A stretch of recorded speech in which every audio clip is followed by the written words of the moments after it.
Hi, ഇന്നലെ ഞാനൊരു training attend ചെയ്യാൻ പോയിട്ടുണ്ടായിരുന്നു കേട്ടോ.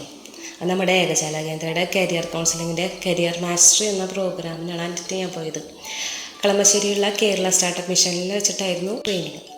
നല്ല യൂസ്ഫുൾ ആൻഡ് എനർജറ്റിക് സെഷനായിരുന്നു കേട്ടോ. ഞാൻ ആദ്യമായിട്ടാണ് കേരള സ്റ്റാർട്ടപ്പ് മിഷനിലേക്ക് പോണത്. നല്ല അടിപൊളി സെറ്റപ്പാട്ടോ അവിടെ.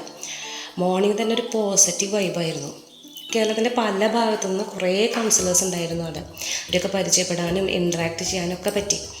ട്രെയിനിങ്ങിൻ്റെ ഭാഗമായിട്ട് കുറേ ടാസ്കുകളൊക്കെ ഉണ്ടായിരുന്നു കേട്ടോ. അതൊക്കെ നല്ല അടിപൊളിയായി ചെയ്യാൻ പറ്റി. നമ്മുടെ ചീഫ് കരിയർ ട്രെയിനറായ ജോബിൻ സാറാണ് കേട്ടോ ഫസ്റ്റ് സെഷൻ അറ്റൻഡ് ചെയ്തത്. നല്ലൊരു സെഷനായിരുന്നു അത്. കുറച്ച് ഡൗട്ട്സൊക്കെ ആയിട്ടാണ് ഞാൻ പോയത്. അതൊക്കെ ക്ലിയർ ചെയ്യാനായിട്ട് പറ്റി. 1-to-1 അസസ്മെൻറ്റ് ഡെമോ സെഷൻസൊക്കെ ഉണ്ടായിരുന്നു.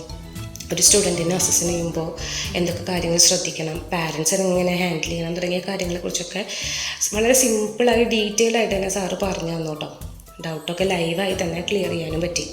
പിന്നെ റിയൽ ലൈഫ് എക്സ്പീരിയൻസ് ഒക്കെ ഷെയർ ചെയ്യുന്നത് കൊണ്ട് സെഷൻസൊക്കെ കൂടുതൽ ഇൻസ്പയറിംഗ് ആയി. അത് കഴിഞ്ഞ് പിന്നീട് ഈവനിങ് സെഷൻ ഹാൻഡിൽ ചെയ്തത് നമ്മുടെ ഏകജാല കേന്ദ്രയുടെ തന്നെ റിസർച്ച് ഹെഡായ ശരത് സാറായിരുന്നു. സാറ് ടെക്നിക്കൽ മാറ്റേഴ്സിനെ കുറിച്ചിട്ടാണ് ഹാൻഡിൽ ചെയ്തത്. അതിനുശേഷം ഏകജാല കേന്ദ്രയുടെ കോ-ഫൗണ്ടർ ആൻഡ് ഡയറക്ടേഴ്സിലൊരാൾ ഗിരീഷ് സാറിൻ്റെ സെഷനായിരുന്നു. സാറ് മാർക്കറ്റിങ്ങിൻ്റെ ആണ് ഫോക്കസ് ചെയ്തത്. എല്ലാതും നല്ല അടിപൊളി സെഷൻസ് ആയിരുന്നു കേട്ടോ.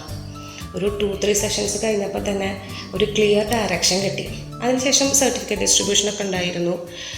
ശരിക്കും പറയുകയാണെന്നുണ്ടെങ്കിൽ കരിയർ ഗൈഡൻസ് ഒക്കെ വാല്യുബിളായി ചെയ്യണമെന്നുണ്ടെങ്കിൽ ഇതുപോലത്തെ സ്ട്രക്ചേർഡ് ഗൈഡൻസ് വളരെ ഇമ്പോർട്ടൻ്റ് ആണെന്ന് എനിക്ക് മനസ്സിലായി കേട്ടോ. അങ്ങനെ സെഷൻസ് എല്ലാം കഴിഞ്ഞ് നല്ലൊരു ലേണിംഗ് ജേർണി എക്സ്പീരിയൻസ് ചെയ്ത് എൻ്റെ ആത്മസംതൃപ്തിയിലാട്ടോ ഞാൻ വീട്ടിലേക്ക് മടങ്ങിയത്. അപ്പോൾ ഇതിൻ്റെ ഒഫീഷ്യൽ വീഡിയോ പിന്നീട് അപ്ലോഡ് ചെയ്യാം. Until then stay tuned.